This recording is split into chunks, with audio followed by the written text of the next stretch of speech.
In the real world, social researchers are almost never interested in knowing the probability of an individual's score. We're usually interested instead in comparing a sample mean either with a known value or with another sample mean. For example, suppose we're interested in voting behavior. Suppose we want to compare voter turnout among people aged 18 to 22 with overall voter turnout. Let's say that overall turnout is about 55%. That's actually the best estimate for 2016. So we would draw a sample of people in the 18 to 22-year-old age group, compute their turnout, and then make a comparison. Another example, we might be interested in comparing two samples. Imagine a program designed to steer juvenile offenders away from jail. We might design a study that compares the mean recidivism rate of the group getting the new program with the mean recidivism rate of a control group of youth who didn't receive the program. The thing about samples, though, is that they vary. We select samples by drawing study participants from a population at random. Because of this, we're never really sure whether the sample we happen to select is in fact representative of the population as a whole. If we can only draw samples from a population, how do we determine the probability that the mean, or the proportion of the sample, represents the true population values for those parameters? Well, let's take a look about how to do this. This spreadsheet shows the data from a hypothetical population of 6 children who have been assessed for their social skills. Here are their scores, and I've created a histogram of them here. You've learned about normal distributions and skewed distributions. This is an example of what's called a uniform distribution. The mean of this population is 3.5. The question is now, how good an estimate of this population mean would we get if we drew samples of 2 children? That's what we have over here. There are a total of 36 samples of 2 I could draw from a population of 6 children, assuming I was sampling with replacement. The number of possible samples one can draw from a population depends upon the sample size and the number of people in the population.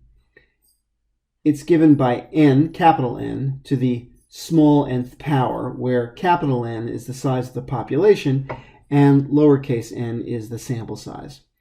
That number gets very large for samples of any reasonable size. Even from this tiny population, a sample of 3 would yield 216 possible samples.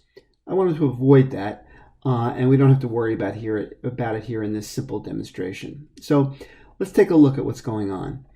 In sample 1, we selected Joe. Here's his score. It's a 2. All right, we selected him. We put him back in the pool now. We sampled again. But as it happens, we selected him a second time. So we compute the mean of the 2 scores, and of course 2 plus 2 divided by 2, that mean is 2. Let's do this again. In sample 2, we select Mary first and then Joe. The mean of these 2 samples is 3. That's all that this table shows, the mean of every possible sample. Let's take a closer look. There are 6 samples I've highlighted in yellow, where completely by chance our sample of 2 provides a perfect estimate of the true population mean of 3.5. In this example, this happens about 17% of the time. I've highlighted it in green. The samples that, while not perfect, are very good estimates of the true population mean. Combining these with the group in yellow, we find that 50% of the samples, 50% of all the possible sample scores are either exactly on the mark or very close to it. Here is a frequency table summarizing all of this. What do you notice about it? Well, the histogram is normal. Even though the underlying population distribution was uniform, a series of samples drawn from it turns out to be normal. You'll also notice over here that the mean of this sampling distribution is 3.5, the same mean as the population. These 2 features of a sampling distribution are crucial. Let me restate them. First, the mean of a sampling distribution created by drawing every possible sample from a population will equal exactly the mean of the underlying population. And second, the shape of a sampling distribution will be normal or very close to normal for sample sizes that are larger than 30. And again, this is regardless of the shape of the underlying population distribution.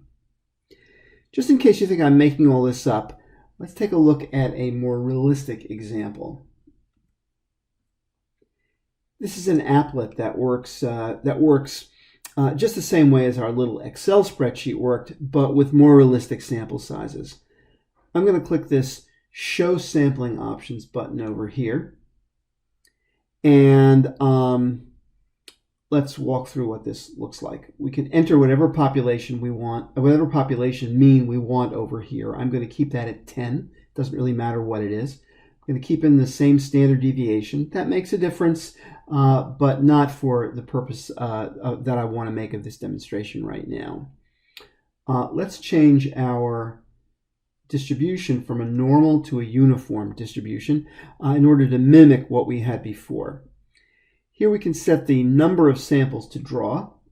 I'm going to keep that as 1, and I'm going to select the sample size of 10. I can't tell you the number of possible samples that exists for this population because the authors of the applet don't spell out the size of the population. All right, so how does this work? I'm going to click Draw Samples. And what does this show? This first histogram over here, this first dot plot actually is what it is, gives us the sample. It shows us the sample that we drew. This particular sample, of all possible samples we could have drawn, this particular sample has a mean of 11.008. All right? And then you'll see in this rightmost plot, we're just taking that sample mean, and plotting that. All right, let's draw another one.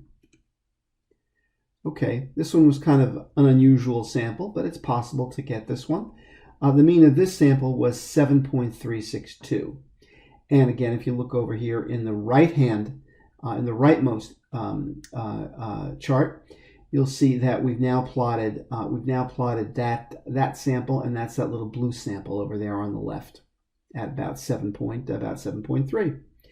You'll see now, I don't know if you can see this, but the mean reported for the sampling distribution, that's the mean of these two means, is now 9.185. So we started with a population mean of 10, and neither of our samples was a particularly good estimate for that mean, but the mean of the sampling distribution actually is getting kind of close or closer to our mean, our true population mean. Let's draw another sample. This sample has a mean of 12.010, and again we'll plot that out. The mean of our sampling distribution, again on the far right hand side, is 10.127. Let's draw another one. The mean of this sample is 9.733, so we'll throw that mean into this rightmost diagram, and our new mean for the sampling distribution is 10.028. So even after only drawing 4 samples, we've come pretty close to the correct mean for the population. All right, let's speed things up a little bit and ask the applet to draw us 100 samples. So I'm just going to change that to 100, click Draw Samples, and what do you see? Well, after only 100 samples of size 10, you're beginning to get something that looks a little bit like a normal distribution. Let's up our number of samples now to 1,000. Draw the samples again. And now we have something that looks very, very much like a normal distribution. The mean of the sampling distribution here is 10.072. And the thing to notice about it is that most of the samples that we've drawn are pretty close to the true population mean. Most of them are in this center area over here. That said, we do have some oddball cases. We have a couple of samples way down. Looks like the lowest one is probably a sample mean of 2 or 3 maybe. There are a few sample means out there on the other end of the distribution that is clearly a 15 and probably a 16 and a 17. Very unlikely to happen, but it can still happen. All right, let's make sure we understand what's happening here. Each bar on the histogram shows the number of samples with a particular mean. Again, I've said that already. Most of these samples have means that are fairly close to the true population means. Again, as I pointed out, a very small number of samples are actually quite distant from the true population mean. Now, we drew all these samples at random. And of course, it's entirely possible to draw weird samples. Just remember those runs of 15 or more consecutive heads that we saw in the Law of Large Numbers lab. Strange things do happen. They just don't happen that often. And what we want to try to do is figure out the probability of them happening. All right. Now, we never actually create a sampling distribution. The sampling distribution is a theoretical distribution. We need to pay attention to it because the probability of a particular sample mean is related not to the underlying population, but rather to the sampling distribution.